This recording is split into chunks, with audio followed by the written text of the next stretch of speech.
YouTube के इस online platform पे आप सभी का स्वागत है।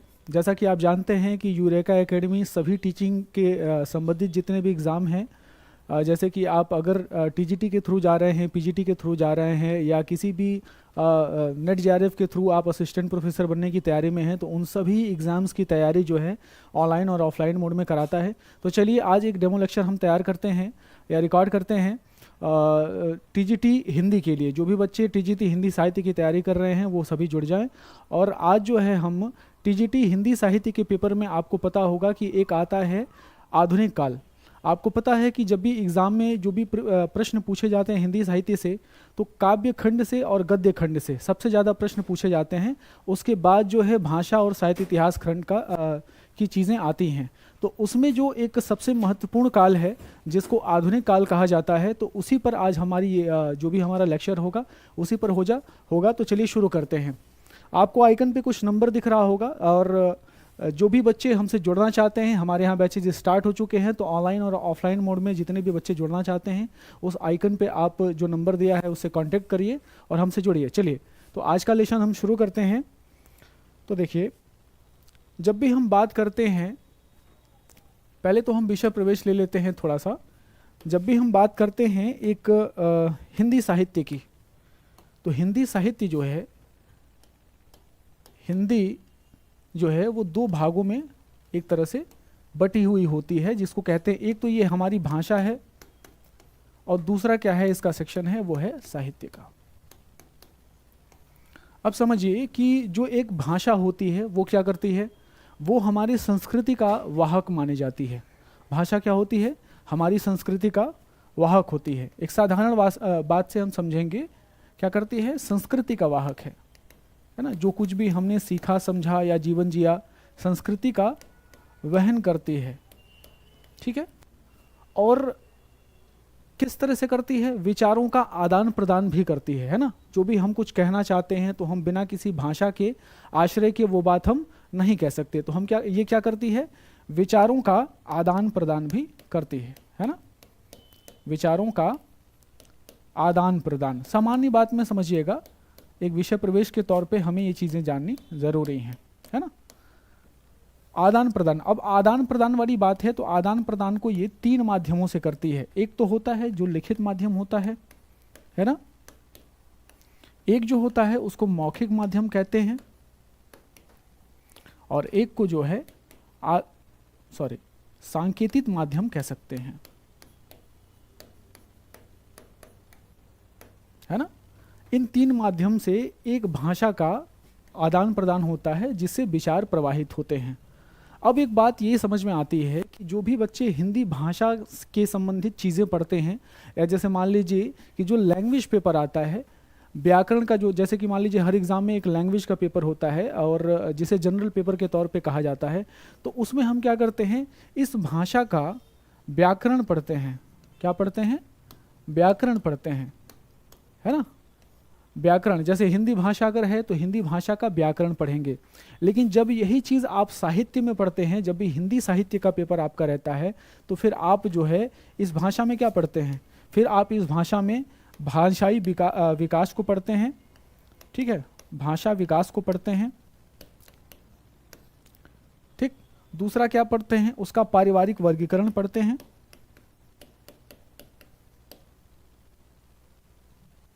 इसको कह सकते हैं पारिवारिक वर्गीकरण। तीसरा आप क्या पढ़ेंगे, उस भाषा की लिपियों का क्या क्या प्रयोग हुआ है, यानी कि अगर देवनागरी लिपि है तो लिपि का विकास पढ़ेंगे, ठीक है। लिपि कैसे कैसे विकसित हो रही है, उसमें कौन कौन से परिवर्तन आ रहे हैं, और फिर जो है अंत में थोड़ा सा उसका व्याकरण भी हम पढ़ लेते हैं। उसके बाद जो है हम उसके प्रयोग से संबंधित जिस प्रकार का भी प्रयोग, जैसे संवैधानिक रूप में उसकी क्या मान्यताएं हैं, और या कार्यालय हिंदी के रूप में उस भाषा का क्या प्रयोग हो रहा है ना। उसमें जो लोक साहित्य है वो किस प्रकार से डेवलप हुआ है, तो इन सारी चीज़ों के विषय में हम जो है यहाँ पर साहित्य की श्रेणी में जो भाषा का सेक्शन आता है उसमें पढ़ते हैं। उसके बाद जो है हम थोड़ा सा व्याकरण भी पढ़ते हैं। अब बात आ जाती है हिंदी साहित्य की, यानी कि अब हम बात क्या करेंगे, हिंदी साहित्य की, ठीक है। अब हिंदी साहित्य क्या है, सामान्य सी बात है कि अगर बोला जाए कि हिंदी साहित्य क्या है, तो पहले ये जान लेना ज़रूरी है कि साहित्य किसे कहते हैं। तो चूंकि जो हमारा आज का टॉपिक है वो है आधुनिक काल, तो हम इस पर उतना ही समय देंगे जिससे एक विषय का प्रवेश हो सके। तो साहित्य क्या होता है, जैसे अगर आचार्य रामचंद्र शुक्ल जी की परिभाषा देखी जाए तो उन्होंने क्या कहा है कि जनता के चित्त में जो कुछ भी उपस्थित है, यानी कि जनता की चित्त वृत्ति का संचित प्रतिबिंब, उसी का इमेज, उसी की छाया, है ना। लेकिन वो जो छाया बन रही है उसको, उसका तालमेल किससे बिठाना है, जो सामाजिक सांस्कृतिक उस समय का या जो साहित्यिक समय है, वातावरण है ना, राजनीतिक स्थिति या सामाजिक या सांस्कृतिक परिस्थितियां हैं, उनके साथ जो समकालीन विचारधाराएं चल रही हैं उनके साथ उसका संतुलन बनाएंगे, तब जो है वो साहित्य के रूप में परिवर्तित होगा। साधारण एक और बात कह सकते हैं कि महावीर प्रसाद द्विवेदी क्या कहते हैं कि ज्ञान राशि का संचित कोश जो है वो क्या है, साहित्य है। यानी कि जो भी ज्ञान विज्ञान हमने अर्जित किया है उसका ही संचयन जो है वो साहित्य करता है। अब एक चीज़ याद रखिएगा कि साहित्य क्या करता है, ये चलता है संवेदना पे, यानी कि यहाँ पर प्रमाण की कोई बहुत आवश्यकता नहीं होती, यहाँ प्रमाण नहीं देखा जाता उतना। और इतिहास जो है वो क्या करता है, प्रमाण पे, यानी कि ये भी कहानी बताएगा लेकिन ये किस पर चलेगा, ये चलेगा प्रमाण पे। अब आप समझे। अब देखिए हम क्या पढ़ रहे हैं, हिंदी साहित्य। सामान्य रूप से कह सकते हैं, हाँ सर मेरा DSSB जिल बॉर्डर का फॉर्म आया है, 12th की पासिंग डेट गलत हो गई है, क्या वो फिर ठीक हो सकती है क्या?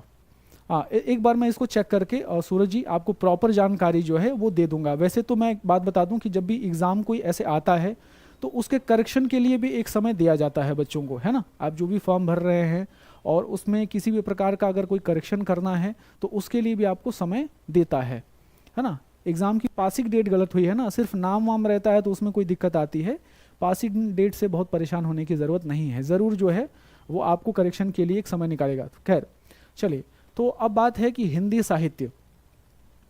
तो देखिए अब हम कह सकते हैं कि हिंदी का जो साहित्य है वो संवेदनाओं का संग्रह है। क्या है, संग्रह है किसका, संवेदनाओं का।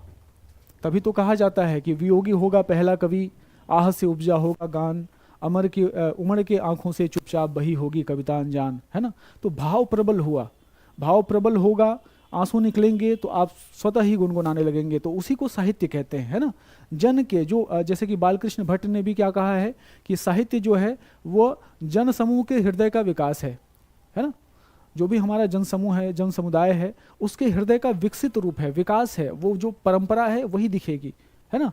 तो इस हिसाब से आपको पता ही होगा कि साहित्य जो है, यानी कि हिंदी साहित्य इतिहास, हिंदी साहित्य का काल विभाजन आप देखेंगे तो 4 कालों में प्रमुख रूप से हुआ है। एक को कहते हैं आदिकाल, आदिकाल ये एक विषय प्रवेश के लिए है। दूसरे को कहते हैं भक्तिकाल, जिसको पूर्व मध्यकाल भी कहा जाता है। तीसरे को कहते हैं रीतिकाल, जिसको उत्तर मध्यकाल कहा जाता है। और चौथे को कहते हैं आधुनिक काल, जिसको गद्य काल भी कहा गया है। ठीक है, शुक्ल जी ने इसको गद्य काल कहा है। अब बात अगर समय की कर लें तो शुक्ल जी के अनुसार जो है, आप जानते हैं कि इसका 1050 से 1375 विक्रमी माना गया है। ठीक है, यहाँ पर लिख सकते हैं आप कि ये विक्रमी है, यानी कि विक्रम संवत में आपको लेना है। वैसे ही इसका 1375 से 1700 माना गया है और इसका 1700 से 1900 माना गया है। और शुक्ल जी ने फिर इसको 1900 से अब तक की श्रेणी में रखा है, यानी कि उनका ग्रंथ प्रकाशित हुआ था 1929 में, यानी कि 1927 तक, यानी विक्रमी में लेंगे तो 1984 तक जो है विक्रमी के संदर्भ में उनका अब तक था। क्योंकि मान लीजिए मैं ही आज साहित्य इतिहास ग्रंथ लिख रहा हूँ, तो अगर मैं अब तक कहता हूँ तो मतलब अभी तक, मैं जब तक जीवित हूँ उस समय या मेरे समकालीन। तो शुक्ल जी का जो समय था वहाँ तक के साहित्य को हम क्या कहते हैं, आधुनिक काल कहते हैं, है ना। तो ये सामान्य इसका एक विभाजन हुआ। अब देख लेते हैं कि जो हमारा आधुनिक काल है ना, जो कि आज का हमारा डेमो लेक्चर भी है, टॉपिक भी है। तो जो हमारा आधुनिक काल है, इसका समय क्या है? सबसे पहली बात ये आती है, जैसे कि अभी आपने बोला कि जो शुक्ल जी ने कहा, वो क्या कहा? शुक्ल जी ने कहा कि 1900 से 1984 मान लीजिए, या उनके हिसाब से ये अब तक था। अब ये है किस में? विक्रमी में। और हमें किस में चाहिए? ईसवी में। तो ये है विक्रमी में, विक्रम संवत। तो जब भी विक्रमी से ईसवी में परिवर्तन करना होता है तो आप क्या करते हैं?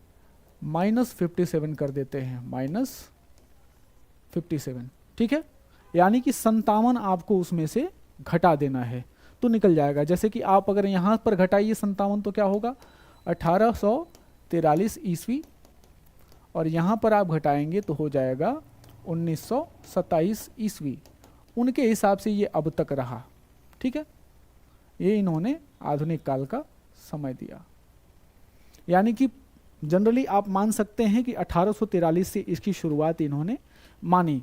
अब एक बात आती है कि नई विचारधाराएं क्या है। तो आपको भी पता है कि जब भी हम आधुनिक काल को पढ़ने जाते हैं तो आप सबको पता है कि हम किसके इतिहास को पढ़ते हैं? हम डॉक्टर नगेंद्र की जो पुस्तक है उसका सहारा लेते हैं और आधुनिक काल को फिर डिटेल तरीके से एक आलोचनात्मक दृष्टि के आधार पर हम पढ़ने की कोशिश करते हैं, है ना। तो चलिए उनका भी विभाजन देख लेते हैं कि उन्होंने आधुनिक काल को या उनके समकालीन जो कवि हैं उन्होंने कैसे बांटा है।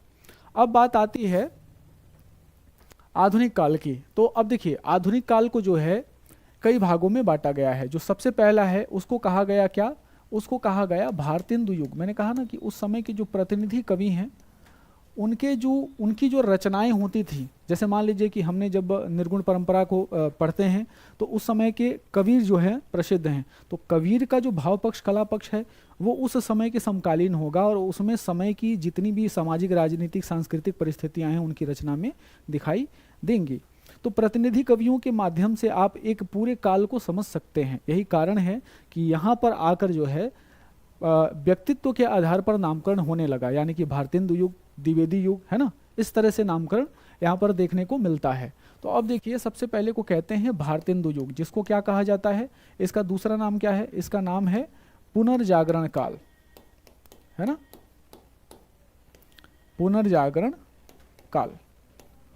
तो आज का जो हमारा टॉपिक होगा ना वो इसी पे होगा कि भारतेंदु युग में या आधुनिकता का अंतर हम समझेंगे और फिर थोड़ा सा भारतेंदु युग के बारे में भी पढ़ लेंगे कि आधुनिक काल में कौन सी ऐसी प्रवृत्ति थी या कौन सा ऐसा भाव पक्ष है जो रीतिकाल में या फिर आदिकाल से होते हुए भक्ति काल में आया, भक्ति काल से फिर परिवर्तित होकर रीतिकाल में। जनता का हृदय ही तो है, जनता के हृदय का विकास है। तो जैसी परिस्थितियाँ आप आसपास की बदलेंगी वैसे ही जनता का हृदय भी बदलेगा, है ना, ये चीज़ समझना है। अब देखिए अब पुनर्जागरण काल में जब आप आते हैं तो पुनर्जागरण इसे क्यों कहा गया? अब एक चीज़ समझिएगा, एक विवाद बहुत यहाँ पर उत्पन्न होता है। मैंने कहा ना कि जो नामकरण होता है वो नामकरण ही उस समय की प्रवृत्तियों को और बताते हैं, है ना। अब देखिए भारतेंदु युग को पुनर्जागरण की संज्ञा दी जा रही है। पुनः जागरण, आपको पता ना ये विसर्ग संधि से बना हुआ है। इसका मतलब क्या होता है? पुनः जागरण, यानी फिर से जागृत हुए, है ना, पुनः जागरण। तो अब देखिए पुनः की बात क्यों कही गई? आपको पता होगा कि हालांकि ये माना जाता है, जैसे कि हमने भक्ति काल को क्या कहा, यानी कि जब इस्लाम का आक्रमण हुआ तो भक्ति काल में एक बार जनता जागृत हुई। भक्ति काल को क्या कहा गया? लोक जागरण की संज्ञा दी। यहाँ पर लोग जगे, है ना, लोक जागरण की संज्ञा दी गई। क्यों? क्योंकि यहाँ पर जो इस्लाम का प्रभाव था, इस्लाम का जो आक्रमण हुआ था, इस्लाम आक्रमण की वजह से जनता जो है क्या हुई?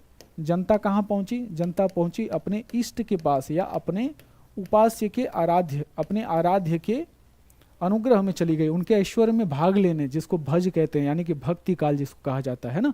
आपको याद होगा कि अपने उपास्य के पास पहुंच गई आश्रय लेके, यानी कि एक प्रवृत्ति जो वीर गाथाओं की आ रही थी पहले, जब आदिकाल में वीरता पूर्वक रचनाएं होती थीं कि भल्ला हुआ जो मारिया बहनी मारा कंतु, तो एकदम जो वीरता परक रचनाएं थीं, या जो उसमें जो अंत में आके एक श्रृंगार की भी प्रवृत्ति कहीं कहीं दिखने लगती है कि खने खने नयन कौन अनुसरहीं, खने खने धूल बसंतन भरहीं। तो ये सारी चीज़ें जो आने शुरू हो गई, फिर उसके बाद अमीर खुसरो वगैरह आ जाते हैं, तो उन सभी प्रवृत्तियों को लेके ये काल जो है आगे बढ़ गया था और अपने आधुनिक काल को पूरी तरह से ये जो आदिकाल था उसको इसने पीछे छोड़ दिया था। ठीक है, ये भक्ति काल। तो सबसे पहले जनता एक बार जगी यहाँ पर, ठीक है। यही कारण है कि इसका नाम क्या किया गया, पुनः कारण, पुनः जागरण काल, यानी कि पुनः जागरण यहाँ पर एक बार और हुआ है। हालांकि ये भी बहुत विवादित चलता है। माना यह जाता है कि जब महात्मा बुद्ध आए थे तो पाली भाषा के माध्यम से एक बार उन्होंने जनता को जागृत किया था। तो अगर एक तरह से देखा जाए तो ये तृतीय जागरण है। पहला जागरण भगवान बुद्ध के समय पे जब भी बुद्ध आए, दूसरा जागरण जो है जो हमारे जब भी हम राम भक्ति में, कृष्ण भक्ति में डूबे और अपने इष्ट को अपने अपने रूप में, उनके निर्गुण रूप को, उनके सगुण रूप को हमने जाना समझा, उनकी नवदा भक्ति के माध्यम से उनका अनुग्रह किया, है ना, पुष्टि मार्ग के माध्यम से हम जुड़े उनसे, इस्लाम के आक्रमण से। दूसरा क्या हुआ, जब फिर अंग्रेजों का आक्रमण होता है या अंग्रेज जो है पूरी तरह से अपनी सत्ता स्थापित कर लेते हैं, ईस्ट इंडिया कंपनी से फिर महारानी विक्टोरिया के शासनकाल में पहुंचते हैं, तो फिर हम पूरी तरह से क्या करते हैं, पूरी तरह से आधुनिकता के युग में हम प्रवेश करते हैं। तो यही कारण है कि उसको क्या कहा गया, पुनर्जागरण काल कहा गया, है ना। भारतेंदु युग को पुनर्जागरण का नाम दिया गया। अब देख लेते हैं कि इसका जो समय है वो क्या निर्धारित किया जाता है। तो शुक्ल जी ने इसको नई धारा का प्रथम उत्थान कहा है। ये जो नई धारा है, धारा किस प्रकार की, यानी प्रवृत्तियों के आधार पर जो नई धारा है उसका इन्होंने प्रथम उत्थान माना है इसको, ठीक है। इसको क्या कहा है, प्रथम उत्थान। और इन्होंने समय क्या माना है, तो 1900 से 1925 विक्रमी में। ये सब क्या, शुक्ल जी चूंकि पंडित थे और अपनी जो भी हिंदू की संस्कृति है, यानी कि जैसे चैत्र, शुक्ल, आषाढ़, ये सब हम करते हैं ना, कैलेंडर के मतलब महीनों के नाम लेते हैं, उसी आधार पर इन्होंने संवत और विक्रमी का प्रयोग बहुत ज़्यादा अपने पास किया है ना, कि संवत 1900 से 1925। तो आप जब दोनों में से घटाएंगे तो फिर वही बात आएगी, है ना। इसमें क्या निकल के आएगा, इसमें आपका आएगा क्या, 1900, सॉरी यहाँ पर क्या निकल के आएगा, 1843 से, ठीक है। अमूमन आपको ये मानना है कि 1843। अब एक बात यहाँ करते हैं कि नामकरण पर अब नहीं जाते हैं। एक तो इसका देख लेते हैं कि प्रकार हम देख लेते हैं क्या क्या, कौन कौन सा। जैसे मान लीजिए हम पुनर्जागरण काल और द्विवेदी युग को इसी जागरण का, फिर जैसे देखिए मान लीजिए कोई जागृत अवस्था में अभी आया है तो तुरंत उसका सुधार तो होगा नहीं, है ना। नई नई प्रवृत्तियाँ उसमें जन्म लेंगी, जैसे कि अभी मैं उसके बाद बताऊंगा भी। बहुत सारी नई नई प्रवृत्तियाँ जो है अपने पुराने समय के साथ कुछ आई होंगी और कुछ उनसे भिन्न भी पनपेंगी। बहुत सारी चीज़ें जो ये बताएंगी कि मैं आधुनिक हूँ या आधुनिकता के संदर्भ में वो बात कही जा रही है। तो उसके बाद जो दूसरा युग रहा उसको कहा गया द्विवेदी युग, जिसको हम सामान्यतः, और ये नाम किसके आधार पर पड़ा, महावीर प्रसाद द्विवेदी, द्विवेदी युग, ठीक है। जिसको क्या कहा गया, जागरण सुधार काल। अब देखिए जागरण का क्या हो रहा है, सुधार हो रहा है, जागरण सुधार काल। इसी तरह से आप अगला देखिए, छायावाद आता है और छायावाद उत्तर आता है, जिसमें प्रगति प्रयोगवाद वगैरह ये सब आते हैं। तो आज का जो हमारा एक मुख्य केंद्र कह लीजिए ना, हमारा अभी इसका नामकरण विभाजन ये सब नहीं है। हमारा बस इतना जानना है कि जो आधुनिक काल है उसका विषय प्रवेश कैसे लेना है या आधुनिक काल के बारे में कैसे समझना है। तो एक तरह से हम यहाँ लिख सकते हैं कि एक अगली प्रवृत्ति जो रही वो छायावाद की रही, और उसके बाद उत्तर छायावाद, यानी कि छायावाद उत्तर इसको हम कह सकते हैं, है ना, छायावाद उत्तर। इसमें आप जो है, इसमें भी दो रूप बढ़ जाते हैं। एक तो आ जाता है जिसको कहते हैं, एक इसके बाद आता है छायावाद उत्तर, जिसको प्रगति और प्रयोगवाद कहते हैं, यानी कि प्रगति प्रयोगवाद। और दूसरे को क्या कहते हैं, दूसरे में नवलेखन का दौर शुरू हो गया, ठीक है। तो आप देखेंगे कि ऐसे ऐसे इस काल का विभाजन हुआ और फिर उसी के आधार पर उसके समय का भी निर्धारण किया जाने लगा। अब बात जब समय की आ रही है तो हमें एक चीज़ जान लेना ज़रूरी है कि देखिए एक चीज़ समझिए, हमें किसी काल को अगर पढ़ना है, मान के चलिए मैंने यहाँ लिख दिया आदिकाल, यहाँ भक्ति काल और यहाँ आधुनिक काल, या मान लीजिए मैंने ऐसे ही लिख देता हूँ, मान लीजिए इसको हमने एक नाम दे दिया आदिकाल का, ठीक। इसको हमने मध्यकाल कहा जिसमें भक्ति काल और रीति काल आ जाती है, और इसको हमने आधुनिक काल नाम ले दिया। अब देखिए ये जो समय है ना, ये जो बीच में आपको दिख रहा होगा, ये ये यहाँ पर जो दिख रहा है ये, इसको संक्रमण का दौर कहते हैं। संक्रमण यानी कि ये क्या करेगा, दोनों की प्रवृत्तियों को धारण करेगा, इसकी भी प्रवृत्तियों को धारण करेगा, इसकी भी प्रवृत्तियों को, यानी कि नए और पुराने का जो समन्वय कह लीजिए, है ना, यहाँ पर वो धारा मिलेगी और जो भी पुराना गुण होगा वो नए की तरफ हस्तांतरित हो जाएगा। ठीक है, तो ऐसे ही जब भी हमें आधुनिक काल का अध्ययन करना होता है तो हमें क्या करना होता है, इसका सबसे अंत में क्या था, रीतिकाल। और रीतिकाल का जो भी अंत था, यानी कि औरंगजेब के बाद का जो समय था, उसके बाद जो प्रवृत्तियां, जहां से अब हम आधुनिकता की तरफ बढ़ रहे थे, तो जो हमारी मान्यताएं थी, हम पूरी तरह से विलास में डूबे हुए थे, है ना। रीतिकाल में आते आते जो है देखिए हर कोई जो है प्रेम और श्रृंगारिकता की प्रवृत्ति इतनी बढ़ी कि उसको श्रृंगार काल नामकरण दिया जाने लगा। त्रिलोचन ने उसके आधार पर उसको अंधकार काल भी कह दिया, क्योंकि विलासिता की प्रवृत्ति बढ़ चुकी थी, जनता बुरी तरह से उनकी सभी मान्यताओं का खंडन हो चुका था, न तो कोई आधार था और न ही कोई इष्ट था। यानी कि जो मान लीजिए एक, या तो हम शासक के अधीन रहते हैं या अपने गुरु के आश्रित रहते हैं, तो अगर शासक निराधीन हो जाए तो फिर गुरु की अधीनता हम स्वीकार करते हैं, उनके मार्गदर्शन पर चलते हैं। और जब गुरु भी अपने शासक के पास ही चले जाएं, यानी कि मान लीजिए जो शासक की गणिकाएं रहती थीं, उनकी जो स्त्रियां रहती थीं, उनको सिखाने पढ़ाने चले जाते थे, तो जनता के पास फिर अंधविश्वास और रूढ़ियों के अलावा कुछ नहीं बच जाता था। तो यहाँ पर उन्हीं से फिर से एक बार जनता जो है जगी। यही कारण है कि आधुनिक काल के कई सारे नामकरण हो गए, है ना। इसको नव जागरण कहे जाने लगा, इसी को पुनर्जागरण कहा जाने लगा, है ना। एक समझिए, एक मतलब बस समझिएगा, इसी को वर्तमान काल भी कह दिया किसी ने, कि वर्तमान परंपराओं को, जैसे मिश्र बंधु ने वर्तमान काल नाम दे दिया था, है ना। इसी तरह से ले लेके अब जैसे कि शुक्ल जी ने गद्य की प्रवृत्ति यहाँ प्रमुख हो गई तो इसका नाम गद्य काल रख दिया। तो इस तरह से एक एक नाम करण इसका होता गया और उसके आधार पर उसका समय भी निर्धारित किया जाने लगा। एक तरह से आप कह सकते हैं, अगर बात हम समय की करें इसके, तो आप एक चीज़ समझिए, अगर आधुनिक काल की बात हम कर रहे हैं और जिसमें भारतेंदु युग आता है, तो भारतेंदु युग का जो समय है वो हम कह सकते हैं, भारतेंदु युग का समय क्या हो जाएगा। भारतेंदु युग का समय आप ऐसे समझ सकते हैं कि दो पत्रिकाओं को याद रखिए, यानी कि आपको याद रखना है कवि वचन सुधा जो भारतेंदु जी ने निकाली थी 1868 में, और दूसरा सरस्वती पत्रिका जो चिंतामणि घोष जी ने निकाला था, जो आपको पता होगा कि इंडियन प्रेस के संस्थापक भी रहे जब अंग्रेजों का टाइम था उस समय। तो सरस्वती जो पत्रिका थी, अब ये प्रकाशित हुई थी 1868 में और ये प्रकाशित हुई थी 1900 ईस्वी में।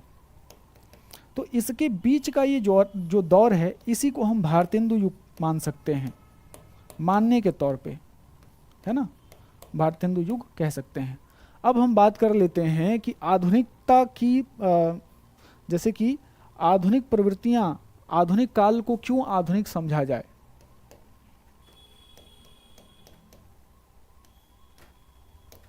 इसको आधुनिक काल क्यों हम कहें, क्या ऐसी चीजें हैं। तो देखिए, आधुनिक काल का दो विभाजन आप कर सकते हैं। एक जो रहा, पहली तो ये थी कि इसमें जो है अपने पुराण यानी कि मध्यकाल से ये भिन्न किस प्रकार है ना। ये मध्यकाल से, यानी कि मध्यकाल मतलब क्या, पूर्व मध्यकाल में भक्ति काल और उत्तर मध्यकाल में रीतिकाल। तो इन दोनों से ये भिन्न जिस आधार पर होगा, भिन्नता का आधार मध्यकाल से, ऐसे लिख सकते हैं हम कि मध्यकाल से भिन्नता के आधार पर, यानी कि भिन्नता का आधार क्या है ना, कौन कौन सी बातों में मध्यकाल से भिन्न है। तो वो क्या करेगी, ये जो है आधुनिक काल की प्रवृत्तियों के बारे में समझाएगी, या ये बताएगी कि हम कौन कौन सी चीजें जो है इसमें, कौन कौन सी चीजों को हमें ध्यान रखना है ना, ताकि हमें ये प्रवृत्तियां समझ में आए। अब देखिए, सबसे पहली बात आ जाती है कि मध्यकाल से ये किन किन मामलों में, और दूसरा था इसका जिसको कहते हैं इहलौकिक दृष्टिकोण, है ना, जो कुछ भी हमें दिखता है हमारे सामने उसकी बात करेगा। यानी सृष्टि में आपको जो कुछ भी सामने दिख रहा है बस उतना ही सत्य समझिए और कुछ नहीं है ना।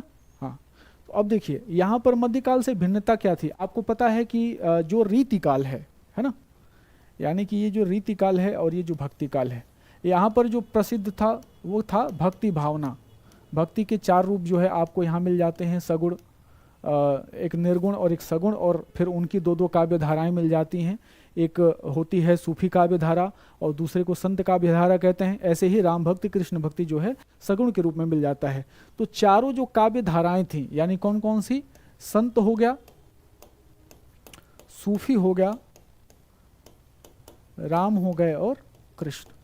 तो इनकी जो काव्य धाराओं की जो प्रवृत्तियां थी, इनकी जो अपनी प्रवृत्तियां थी, वो सब की सब जो है इसमें पहुंचने की कोशिश, इनसे कुछ अलग होगा या इनको लेकर कुछ पहुंचेगा, है ना, वो भी वहां पहुंचेंगी। तो उनसे जो भिन्न हो रही हैं उन प्रवृत्तियों को जो है यहाँ पर हमें लिखना है। और फिर अंत में रीतिकाल में क्या हो गया, श्रृंगार काल कहा गया। तो श्रृंगारिकता जो है यहाँ पर प्रधान प्रवृत्ति हो गई। तो ये सारी प्रवृत्तियां जो है यहाँ पर आएंगी। तो इस तरह से हम कह सकते हैं कि ये मध्यकाल से किस प्रकार भिन्न है ना, मध्यकालीन किस प्रकार। तो आप देखेंगे कि यहाँ पर जो है श्रृंगारिक रचनाओं का प्रचलन था, ठीक है। यहाँ पर हमेशा ऐसी रचनाएं होती थी जिनमें श्रृंगारिकता का प्रधान रचनाएं थी। तो यहाँ पर भी कुछ रूप देखा गया, लेकिन बहुत कुछ बदल गया।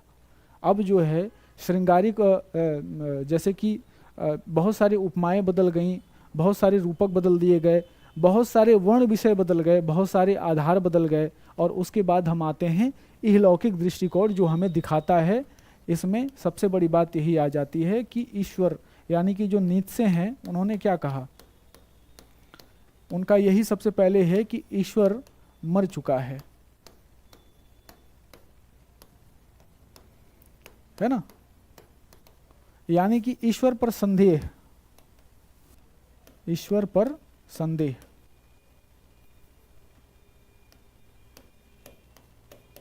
ईश्वर पर क्या हो गया, संदेह हो गया, ठीक है। इस तरह से आप एक एक चीज़ों को जब समझते जाएंगे, अभी क्या है ना कि जब सारी चीज़ें ऐसे घूम गई हैं, एक में मिल रही हैं, बैकग्राउंड समझ रहे हैं, तो थोड़ी थोड़ी कन्फ्यूज़न आपको आएगी। लेकिन आप इतना भरोसा रखिए कि जैसे ही आप इस कॉन्सेप्ट को, मैं क्या कहता हूँ कि मैं मान लीजिए जैसे आप एग्ज़ाम की तैयारी कर रहे हैं, तो आपको 2 प्रकार के प्रश्न मिलते हैं। एक होते हैं विषयनिष्ठ, यानी जो सब्जेक्टिव टाइप के होते हैं, जो निर्णय आधारित प्रश्न बनाए जाते हैं, जिसको डिसीजन मेकिंग कहते हैं। जब कभी कभी पूछा जाता है ना स्टेटमेंट देके कि भक्ति काल के संदर्भ में निम्नलिखित में से कौन सा सही है, तो उसकी प्रवृत्तियां और विशेषताएं लिखी रहती हैं। तो अगर आप उस कॉन्सेप्ट को नहीं जानते हैं तो उन प्रश्नों को रट के सॉल्व नहीं कर पाएंगे। और एक रहते हैं वस्तुनिष्ठ टाइप के, जिनमें फैक्ट पूछे जाते हैं कि भक्ति काल को ये नामकरण किसने किया, भक्ति काल की समय सीमा क्या है, भक्ति काल में ये कौन सी चीज़ थी, ये रचना किसकी है, इस तरह की चीज़ें उसमें आती हैं। तो उस हिसाब से ही हम तैयारी करते हैं। तो हम जो है अपनी एक क्लास में पहले पूरे कॉन्सेप्ट को समझते हैं, उसके अंदर की कहानी को जानते हैं, याद रखते हैं, रचनाओं को जानते हैं, और उसके बाद फिर दूसरे क्लास में जितने भी फैक्ट हैं आधुनिक काल के, उनके विषय में हम पढ़ाई करते हैं। क्योंकि देखिए फैक्ट तो लिखा होता है, किताब में भी लिखा होता है, ये कविता इस समय प्रकाशित हुई, वो चीज़ मैं आपको ऐसे बता के चला जाऊँ तो उसमें कुछ नया नहीं है ना। ये चीज़ समझने वाली बात है। अब देखिए, अब यहाँ पर एक बात हम कह सकते हैं कि यहाँ पर इससे क्या भिन्न हो रहा है, यानी कि जो भी भिन्नता होगी उससे, और जितने भी आधार ऐसे आएंगे जहाँ जहाँ ये भिन्न होता है, वो सभी चीज़ें यहाँ आ जाएंगी। तो यहाँ पर आप देखेंगे कि श्रृंगारिक वर्णन जो रहा वो एज इट इज चला आया, लेकिन जो है प्रवृत्ति जो है भिन्न हो गई। जिस तरह से रचनाएं लिखी जाती थी उस समय वो भिन्न हो गई। यहाँ पर और क्या भिन्न हो गई, भाषा के आधार पर ये भिन्न हो गई, है ना। वहाँ पर, यहाँ पर भक्ति काल में और रीतिकाल में ब्रज की प्रधानता थी, यहाँ पर आई तो क्या हो गई, यहाँ पर जो है खड़ी बोली की प्रधानता शुरू हो गई, है ना। खड़ी बोली जो है यहाँ पर आपको दिखने लगा, ठीक है। उसी तरह से बहुत सारी चीज़ें ऐसी हैं जो मध्यकाल से जो है वहाँ से भिन्न होने लगी। तो प्रवृत्तियों के आधार पर अगर आप देखें, नोट करें, नोट करने वाली चीज़ें अगर देखी जाए दोनों को मिला के, तो हम क्या कर सकते हैं। सबसे पहले अगर प्रवृत्ति मान लीजिए यहाँ आप लिख रहे हैं,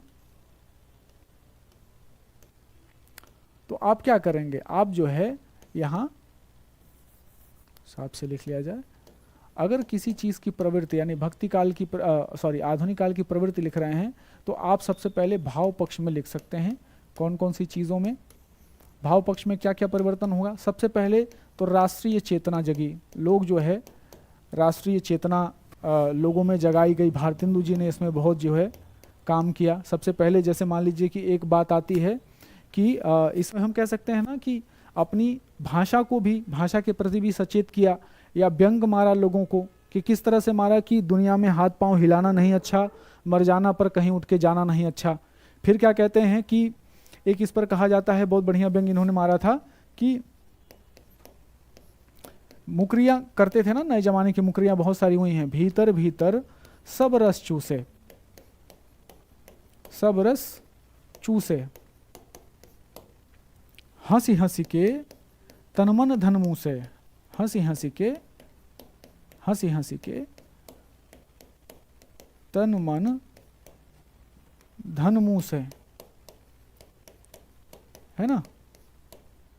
जाहिर बातिन में अति तेज, जाहिर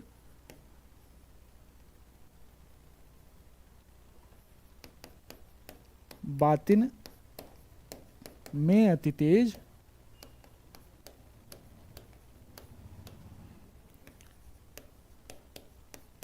क्यों सखी सज्जन, सज्जन या साजन। तो ये क्या कहते हैं, नहीं अंग्रेज, नहीं अंग्रेज। अब ये देखिए ये मुकरी क्या कह रही है, ये एक तरह से आपको ताना मार रही है, व्यंग मार रही है कि भीतर भीतर सब रस चूसे, अंदर अंदर जो है सारा रस चूस गया, आपको बेवकूफ बनाता रहा, है ना। हंसी हंसी के तन मन धन मुंह से, आपको लगता है कि हंस के आपके साथ कोई संधि करता है या जो अंग्रेज है वो आपके साथ रियायत बरतेगा, तो ऐसा कुछ नहीं है। हाँ, जाहिर बातिन में अति तेज, क्यों सखी सज्जन या साजन, नहीं अंग्रेज। ये मुकरी है, लास्ट में मुकर जा रही है ना। तो इस तरह से राष्ट्रीय चेतना को जगाने की कोशिश जो है लोगों में की गई। उसके बाद क्या बोला कि सामाजिक चेतना भी, राष्ट्रीय चेतना के बाद एक प्रवृत्ति आ जाती है, जो आ जाती है क्या, सामाजिक चेतना की आ जाती है। जैसे कि हम यही लिख लेते हैं, एक प्रवृत्ति एक एक करके आगे बढ़ते जाएंगे। दूसरी प्रवृत्ति आ जाती है, वो क्या आ जाती है, सामाजिक चेतना की, सामाजिक चेतना, है ना, वो भी सामाजिक चेतना ही है, राष्ट्रीय भावना। अच्छा, एक चीज़ और समझने की ज़रूरत है यहाँ पर, जब बात करें हम राष्ट्रीय चेतना की, तो इन्होंने दो प्रकार की, यानी कि दो, देशभक्ति और राजभक्ति, दोनों का याद रखिएगा आप कि यहाँ पर आश्रय जो है लिया गया, देशभक्ति और राजभक्ति का आश्रय यहाँ पर लिया गया, है ना। ये प्रवृत्तियां धीरे धीरे समझ में आएंगी कि राष्ट्रीय चेतना की व्यक्ति हो रही है। देशभक्ति यानी कि देशभक्ति के संबंध में कि निज भाषा उन्नति है, सब उन्नति को मूल, या इस तरह के कोई व्यंग मार के आपको समझाई गए। फिर राजभक्ति के रूप में इन्होंने महारानी विक्टोरिया और जैसे जो भी लॉर्ड रिपन आए थे तो उनके आधार पर इन्होंने रिपनाष्टक लिखा था, है ना। इस तरह के बहुत सारी रचनाएं जो हैं भारतेंदु जी ने अपने समय में किया था। और मैंने कहा था ना कि अगर भारतेंदु जी की भाव पक्ष और कला पक्ष को पढ़ते हैं तो उनके समय की पूरी प्रवृत्ति आपको पूरी झलक जो है वहीं पर मिल जाएगी, ठीक है। अब देखिए दूसरी चीज आ जाती है यहाँ पर सामाजिक चेतना की। तो सामाजिक चेतना में आपका क्या लिख सकते हैं कि सामाजिक चेतना में जैसे इन्होंने क्या बोला कि एक अपना दुख व्यक्त किया, समाज को चेत करने के लिए या सचेत करने के लिए इन्होंने एक दुख व्यक्त किया कि रोवहूँ आओ मिल भाई, हा हा भारत दुर्दशा देखी न जाई, है ना। क्या बोलते हैं कि रोवहूँ, क्या बोलते हैं कि आओ मिल के, सामान्य सा मतलब ये समझिए कि आओ मिल के रोते हैं भाइयों, क्योंकि ये भारत की दुर्दशा जो है हाँ देखी नहीं जा रही है।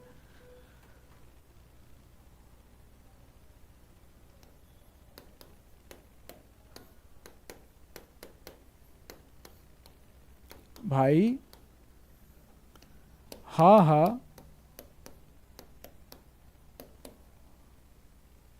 भारत दुर्दशा देखी न जाए, दुर्दशा देखी न जाए।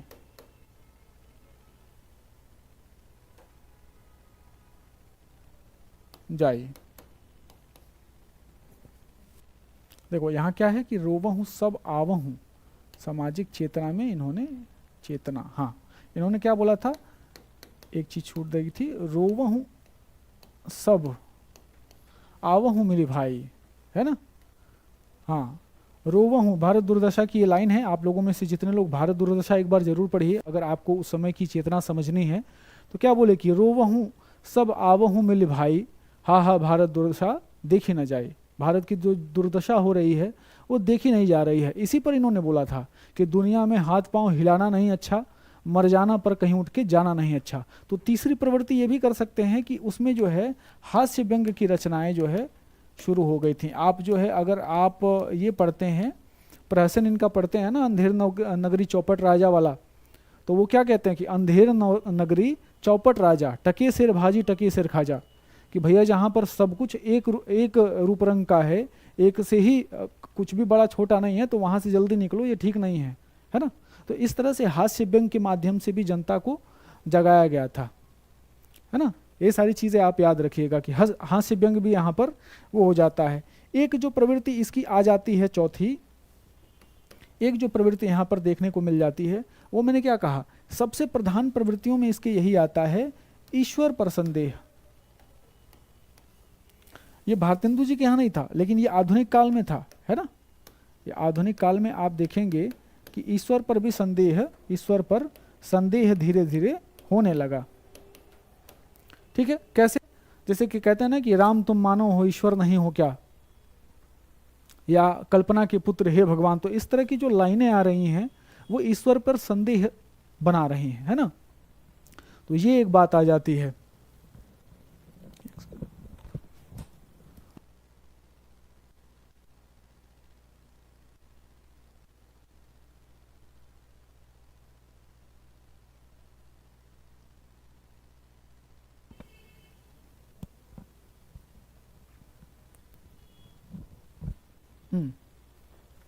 तो ईश्वर पे संदेह बताते हैं, क्या बताते हैं भाई कि राम तुम मानो हो ईश्वर नहीं हो क्या, है ना। विश्व में रमे हुए सभी कहीं हो क्या, यदि तुम निरीश्वर हो तो ईश्वर मुझे क्षमा करें, मैं तुम में रमूं तो मन तुम में रमा करे, है ना।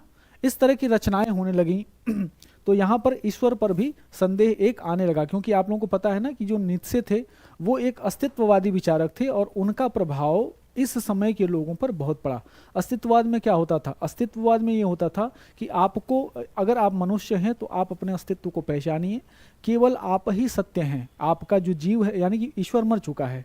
यानी हम पहले क्या भूलते आए कि जीव जगत और परमेश्वर, अब यहाँ पर सिर्फ जीव और जगत हैं, यानी सिर्फ तुम हो और ये तुम्हारे भोग करने के लिए संसार है। अब इसके विपरीत और कुछ नहीं है। ठीक है, तो ये सारी चीजें यहाँ पर आपको देखने को मिल जाती हैं, है ना। ईश्वर पर संदेह शुरू हो जाता है। उसके बाद एक बात आती है कि यहाँ पर आपको श्रृंगारिक प्रधान रचनाएं भी देखने को मिल जाती हैं। चौथा आप ये कह अगला कौन सा था, हाँ, पांचवी प्रवृत्ति आप कह सकते हैं। पांचवी प्रवृत्ति के रूप में आप यहाँ पर श्रृंगारिकता भी देख सकते हैं कि श्रृंगारिक रचनाएं भी, मैंने कहा ना कि रचनाएं चलती आएंगी, श्रृंगारिकता प्रधान रचनाएं जो हैं ये भी यहाँ की प्रधान प्रवृत्ति रही। क्या बोली जाती थी कि जैसे मान लो कोई भी ऐसी रचना हो कि अब यूं उर आवत है सजनी, मिल जाऊं गरे लग के छतिया, है ना। ठाकुर जगमोहन सिंह की ये लाइन है, कविता है, बहुत फेमस भी है, आप लोग जानते भी होंगे, हमेशा एग्जाम में पूछता रहता है कि अब ऐसा हृदय में आता है सजनी कि अगर मेरी जो भी मेरी प्रिय है वो अगर मिल जाती तो मैं उसे क्या करता, अपने सीने से लगा लेता, है ना। कि सजनी जो है हमारी ऐसे हृदय में आ रही है, समा रही है कि यदि मिलती तो मैं गले से लगा लेता। तो श्रृंगारिकता भी यहाँ पर आपको देखने को मिल जाता है। एक प्रधान प्रवृत्ति और आती है जिसको कहते हैं प्रकृति वर्णन। तो आप देखिए, जब भी आपको श्रृंगारिकता और प्रकृति वर्णन पढ़नी हो तो आप जो है प्रेम घन की रचना, जगमोहन सिंह की रचनाओं को पढ़ सकते हैं। जो ठाकुर जगमोहन सिंह हैं, भारतेंदु मंडल के कवि थे, इनकी रचनाओं को आप पूरी तरह से पढ़ सकते हैं, है ना। तभी तो भारतेंदु युग को समझेंगे। बहुत सारे लोग थे, जैसे कि बाल मुकुंद गुप्त हो गए, बालकृष्ण भट्ट हो गए, ये सारे लोग उस समय आपको मिल जाएंगे, प्रताप नारायण मिश्र हो गए। तो प्रकृति वर्णन यहाँ पर आपको देखने को एक मिल जाएगा। उसके बाद एक प्रवृत्ति प्रमुख रूप से वहाँ पर आती है, वो आती है समस्या पूर्ति की, यानी कि इसमें एक लाइन दी जाती थी और इसकी आपूर्ति आपको करनी पड़ती थी, है ना। जैसे मान लीजिए कि प्यार तिहार निहारे बिना अखिया दुखिया नहीं मानती है ना। तो भारतेंदु जी की ये सारी पंक्तियां, ये एक एक लाइन मिलती थी और इस पर जो है कविताएं लिखनी होती थी, ठीक है। और उसके बाद जो है इस तरह से आपको एक आधुनिक काल की चीजें जो है आपको दिखाई पड़ने लगती हैं। अब आते हैं, अगर हम जो है कला पक्ष की बात करें, तो कला पक्ष में आप देखेंगे सबसे प्रधान प्रवृत्ति जो रही वो भाषा की रही, यानी कि वहां पर काव्य की भाषा क्या थी। भक्ति काल में काव्य की भाषा जो थी वो ब्रज थी, है ना। काव्य जो था वो ब्रज में लिखा जाता था। आधुनिक काल में भी कुछ समय तक, यानी भारतेंदु के समय तक लिखा गया, लेकिन बाद में धीरे धीरे क्या हुआ, वो कहाँ पे परिवर्तित हो गया, यानी कि खड़ी बोली में पहुंच गया, है ना। तो प्रधान प्रवृत्ति के रूप में आप ये भी कह सकते हैं कि भाषा का भी परिवर्तन हुआ है। यहाँ पर भाव पक्ष में खड़ी बोली का प्रयोग जो है यहाँ पर अब देखने को मिलने लगा, है ना। बहुत सारी चीजें आपको यहाँ पर मिल जाती हैं। तो इस आधार पर जो है हम आधुनिकता को समझ सकते हैं। अगर एक आध लाइन में अगर हम ये बताएं कि आधुनिकता में जो प्रमुख रूप से दो चीजें जो थी वो दो विद्वान थी। एक तो पहली ये कि बात क्या करनी है, मूल प्रवृत्ति जिसको हम कह सकते हैं, वो राष्ट्रीय और सामाजिक जागरण की, यानी कि जिसके आधार पर इसका नामकरण हुआ, चेतना की अभिव्यक्ति की जाएगी, ठीक है। दूसरा जो आप प्रधान प्रवृत्ति के रूप में करेंगे वो करेंगे कि ईश्वर पर संदेह उपस्थित हो गया। आधुनिकता की ये बहुत बड़ी प्रवृत्ति है कि अभी तक हम क्या कर रहे थे, हम आदिकाल में जो है थोड़ा सा त्रस्त हुए, अपने पौरुष से हताश और निराश हुए, जैसा कि शुक्ल जी कहते हैं। तो हम जो है ईश्वर की श्रेणी में पहुंचे और उसके चार रूपों का, यानी दो रूप यानी सगुण और निर्गुण का हमने आराधना की। नवदा भक्ति के माध्यम से, नारदीय भक्ति सूत्रों के माध्यम से हमने उनका अध्ययन मतलब ईश्वर की पूजा अर्चना की हमने। जब हम रीतिकाल में प्रवेश किए तो जो उस समय की परंपरा थी, जो स्थिति थी, नारी की स्थिति थी, इतनी दयनीय थी, लोगों की स्थिति थी, उनके पास कुछ नहीं था, है ना। आपको याद होगा भक्ति काल के अंत में एक लाइन तुलसीदास की बड़ी फेमस है कब्तावली की कि खेती न किसान को, भिखारी को न भीख बली, बनिज न बनिज को, बनिक को, चाकर को न चाकरी।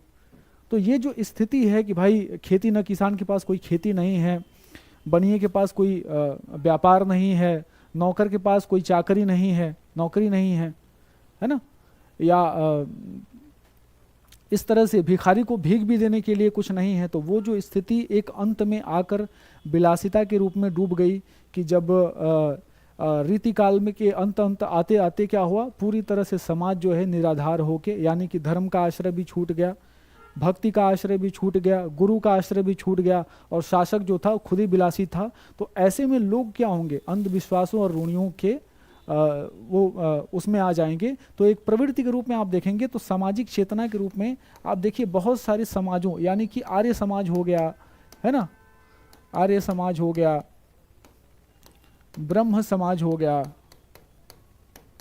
इन सब का उजागर यहाँ पर किया गया है। चाहे थियोसॉफिकल सोसाइटी था ना, थियोसॉफिकल सोसाइटी था, या इस तरह के जितने भी रामकृष्ण मिशन था, है ना, इस तरह के जितने भी मिशन आए या जो भी चीज़ें आई या लोग आए, उन्होंने क्या किया, जनता को वापस पुनः जगाने की कोशिश की कि उठो, अब अपने देश के लिए लड़ो ना, व्यंग के माध्यम से या हास्य के माध्यम से या जैसे भी माध्यम से, प्रहसन के माध्यम से, नाटक के माध्यम से। और गद्य जो है, अब काव्य क्या था, अब यहाँ पर काव्य की प्रवृत्ति धीरे धीरे कम हो रही थी और पत्रिकाओं में गद्य की बढ़ोतरी हो रही थी। इसीलिए जो है यहाँ पर गद्य की प्रवृत्ति जो है प्रमुख हो जाती है कि गद्य का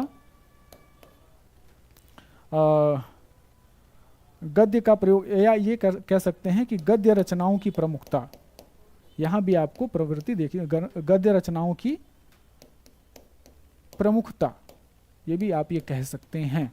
यहां पर ईश्वर पर संदेह ना, यहाँ पर क्या हो गया कि अब लोग विलासिता में डूब चुके हैं, तो उसके बाद क्या होगा, ईश्वर पर संदेह आएगा। उसके बाद क्या हो गया, एक प्रधान प्रवृत्ति के तौर पे आप या आधुनिक काल के संदर्भ में समझ सकते हैं कि जो नारी थी, स्त्री थी, उसने जो है रीतिकाल में इतना दुख झेला अपनी अस्मिता को बचाए रखने में। जितनी भी कुप्रथाएं निकली सब स्त्रियों के लिए निकली। यानी कि आप देख लीजिए भक्ति काल में कबीरदास क्या कहते हैं कि माया महा ठगनी हम जानी, है ना, कि माया जो है, इस माया यानी कि हे स्त्री तुम जो माया का रूप धारण करके हमें ठगती हो वो मैं बहुत ठीक से जानता हूँ, या इस समस्त दुनिया में सबसे बड़ी ठग तुम ही हो। या उसके बाद फिर तुलसीदास का वो कह देना ढोल गंवार शूद्र पशु नारी, जिसकी व्याख्या भी अलग अलग तरीके से होती है। मैं ये कह रहा हूँ कि बस वो एक परंपरावादी दृष्टिकोण जो चला आ रहा था स्त्रियों के प्रति, वही यहाँ पर आके क्या हो गया, अब उनको भी कदम से कदम मिलाकर खड़े होने की स्वतंत्रता मिली। और आपको पता ही है कि आधुनिक काल को कहा जा सकता है, जैसे नगेंद्र क्या कहते हैं कि 1857 में जो विद्रोह हुआ, आपको याद होगा कि गाय के चमड़े से जो ये पिन बम होता था, जो ऐसे निकाल के जो फेंकते हैं, आलू बम जिसको कहते हैं सामान्यतः, उसका जो पिन था वो पिन जो है वो सूअर की चर्बी से बनता था, और उसी को निकलवाया अंग्रेजों ने। चूंकि दांत से खींचना पड़ता था तो मंगल पांडे जी ने इसका विद्रोह किया। और जहाँ भी उसके 100 साल पहले से जहाँ जहाँ छोटे मोटे विद्रोह चलने शुरू हुए थे, वो यहाँ पर आके एकदम जो है प्रकट रूप ले ली, और पूरी तरह से जो है एक नई चेतना की जागृति हुई 1857 ईस्वी में। इसीलिए यही कारण है कि आधुनिकता का जो शुरुआत भी माना जाता है ना, वो 1857 की विद्रोह से अब तक माना जाता है।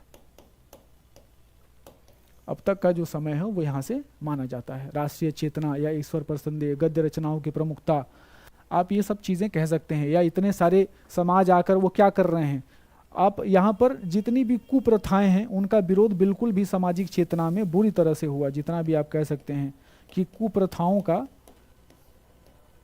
विरोध है ना। अब देखिए, अब बात आती है आधुनिकता। तो एक जो पुरुष है, एक जो जन का हृदय है, वो बुरी तरह से जो है क्या है, घायल है। एक तरफ जो है हमारा देश आज़ाद हो रहा है, विभाजन की हम त्रासदी झेल रहे हैं, तो जो भी मोह भंग हुआ या जो भी अपने नेता से हमें उम्मीदें थीं उस पर खरे नहीं उतर पाए, तो जनता, देखिए साहित्य क्या है, जनता के हृदय का ही तो विकास है। तो जनता जब टूट रही है तो उस समय कोई बैठ के प्रेम गीत नहीं लिखेगा, उस समय ऐसी ही रचनाएं की जाएंगी। और भारतेंदु हरिश्चंद्र जी तो कहते भी हैं अपने निबंध में कि आप देखिए कि वो क्या कहते हैं कि ये जो भारत के लोग हैं ये ट्रेन के डब्बे हैं, रेलगाड़ी के डब्बे हैं, इनको बस एक अच्छे इंजन की तलाश है। तो वो चाहते थे कि हर व्यक्ति में एक लीडरशिप की भावना आए। जो भी थोड़ा सा शिक्षित वर्ग है वो अपने साथ के जो अशिक्षित वर्ग हैं उनको अपने साथ लेकर आगे बढ़े, है ना।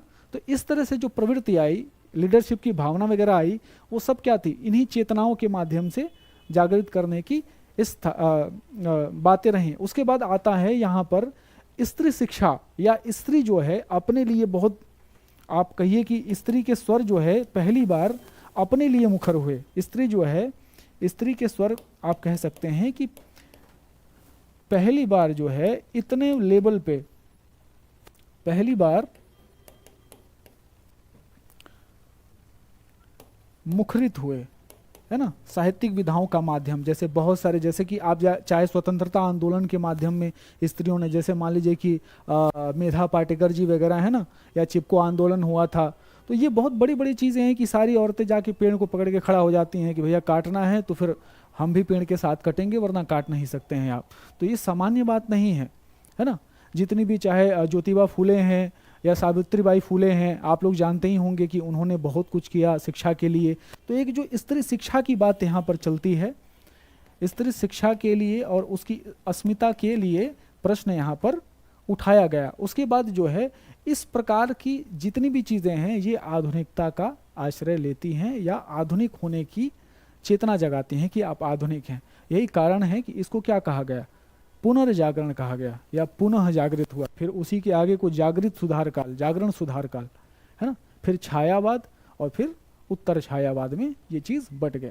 फिर एक दौर आया अंत में जब ऐसी ऐसी रचनाएं होने लगी, जैसे अकहानी, अनुपन्यास, अकविता, इस तरह की भी धाराएं चली। तो समय के साथ जो है कविताओं ने रुख लिया, मनुष्य की प्रवृत्तियों ने लिया। और चूंकि हजारी प्रसाद द्विवेदी जी तो कहते ही हैं कि मैं साहित्य को मनुष्य की दृष्टि से देखने का पक्षपाती हूँ।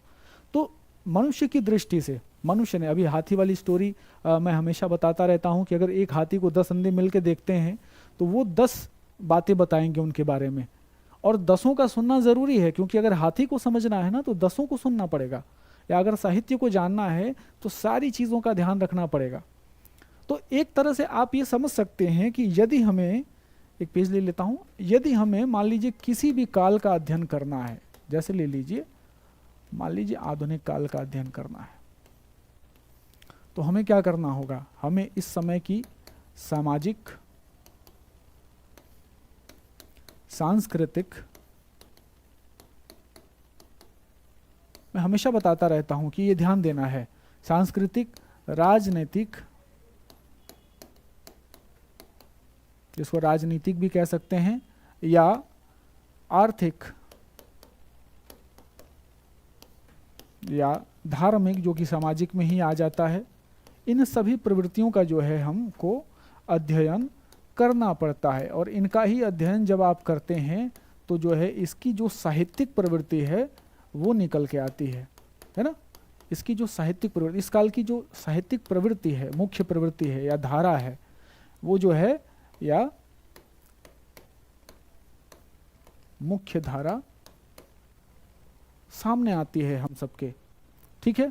और इन्हीं धाराओं से जो है एक कवि के, जैसे ये मुख्य धारा का कौन पकड़ेगा, कवि पकड़ेगा, और यही जो है उस कवि के भाव पक्ष और कला पक्ष का निर्धारण करेगा, है ना, कला पक्ष का। और जब भाव पक्ष और कला पक्ष का निर्धारण होगा तो यही भाव पक्ष और कला पक्ष उस समाज के समस्त बिंदुओं पर प्रकाश डालेंगे जो आप एक साहित्य अध्ययन में करते हैं। तो जैसा कि मैंने अभी कहा, यहाँ पर यह हमारा लेसन समाप्त होता है। हमने आधुनिक काल में, आपने देखा होगा कि चूंकि ये डेमो लेक्चर था तो हम जो है कि एक स्टेप का ध्यान नहीं रख रहे थे, लेकिन फिर भी हमने क्या कोशिश की, हमने ये कोशिश किया कि एक आधुनिक काल में जो आधुनिक काल है, आधुनिकता की जो प्रवृत्ति है विशेष रूप से, कि हम कैसे माने कि हम रीतिकाल से अलग हो गए। एक भिन्नता जो दिख रही है, जब भिन्नता दिखेगी तभी तो एक नई धारा का निर्माण होगा, है ना। या हम कौन कौन सी चीज़ें अभी भी वही लेकर चले आ रहे हैं जिसको स्वाभाविक चिंतन धारा कहते हैं। आधुनिक काल में एक विशेष तौर पर जो चीज़ देखा गया वो था कि जो सार्वभौम सत्य है उसके आधार पर दो धाराएं बट जाती हैं, है ना। जो सत्य है, अस्तित्ववाद में क्या बोलता है कि जो हमसे दिख रहा है हमारे सामने, जिनका अस्तित्व है, आपको समझ आता है, आप बस उन्हें ही सत्य स्वीकार करिए। तो उसका प्रभाव हमारी सामाजिक विकास और जो दार्शनिक चिंतन धारा है हमारी, उन दोनों पर पड़ा, है ना, उन दोनों पर उनका प्रभाव पड़ा, और वही प्रवृत्तियां हमारे आधुनिक काल में देखने को हमें मिल जाती हैं। तो इन्हीं सब के साथ मैं बस अपनी वाणी को यहीं विराम देता हूँ। उम्मीद करता हूँ कि जितने भी लोग हमसे जुड़ते हैं, देखिए हमारी जिम्मेदारी रहती है कि मैं खुद भी एक जीआरएफ हूँ। आपको याद होगा कि Mantu Goswami, good morning, good afternoon, बिल्कुल स्वागत है मंटू जी। थोड़ा सा लेट हो गया, कोई बात नहीं, पीछे से देख लीजिएगा, है ना। तो अब ये समझिए, कुल मिला के बात ये है कि अगर आपने ये भरोसा किया है कि यूरेका के सर हैं, विवेक सर हैं, या उनकी अपनी क्वालिफिकेशन, जैसे मान लीजिए मैं जेआरएफ हूँ और पीएचडी भी चली रही है अपनी रफ्तार में, तो मैंने जितनी मेहनत अपनी तैयारी के लिए किया है, या जिन जिन चीज़ों पर प्रकाश डाला है, रचनाएं पढ़ी हैं, या जो भी मेरा अनुभव रहा है, उससे मैं एक दावा ये कर सकता हूँ कि आप जो है, आप अगर भरोसा हम पे करते हैं कि विवेक सर के सहारे मैं अपनी हिंदी तैयार कर रहा हूँ, यूरेका एकेडमी के माध्यम से मैं अपनी तैयारी कर रहा हूँ, तो उस भरोसे का सम्मान हम दिलाते हैं, उस भरोसे का हम सम्मान करते हैं, उस समय का ध्यान रखते हैं, और आपकी तैयारी में हम अपने पूरे होशो हवास में जोर लगा देते हैं, दम लगा देते हैं। चाहे जैसी भी परिस्थिति होए, हम आपका पीछा कभी नहीं छोड़ते हैं, आपके साथ खड़े रहते हैं, और एक जिम्मेदारी के साथ जो है आपका सारा सिलेबस कवर कराते हैं। तो यदि आप किसी भी बैकग्राउंड के, यानी कि सिर्फ टीजीटी ही नहीं, यहाँ पर टीजीटी, पीजीटी, नेट जेआरएफ, या किसी भी प्रकार के जिसमें भी हिंदी साहित्य या हिंदी भाषा, यानी कि जनरल पेपर भी और लैंग्वेज पेपर भी, मतलब जिसको साहित्य कहते हैं, लिटरेचर का भी जो पोर्शन है, लैंग्वेज और लिटरेचर दोनों में से अगर आपको हिंदी साहित्य से संबंधित जितनी तैयारी करनी है तो आप हमसे जुड़ सकते हैं। आइकन पे एक नंबर है 96500849, इस पर आप संपर्क कर सकते हैं और हमारे यहाँ जो भी लोग होंगे उनसे कनेक्ट होइए, उनसे बात करिए और कहिए कि हमें सर की ये क्लास ज्वाइन करनी है। तो ऑफलाइन और ऑनलाइन मोड में ज्वाइन हो चुका है। जैसा कि आप जानते हैं DSSB ने अभी बहुत सारी वैकेंसियाँ PGT में और TGT में दोनों में निकाली हैं, तो उनसे जो है जुड़ जाइए और तैयारी में लग जाइए। तब तक के लिए नमस्कार।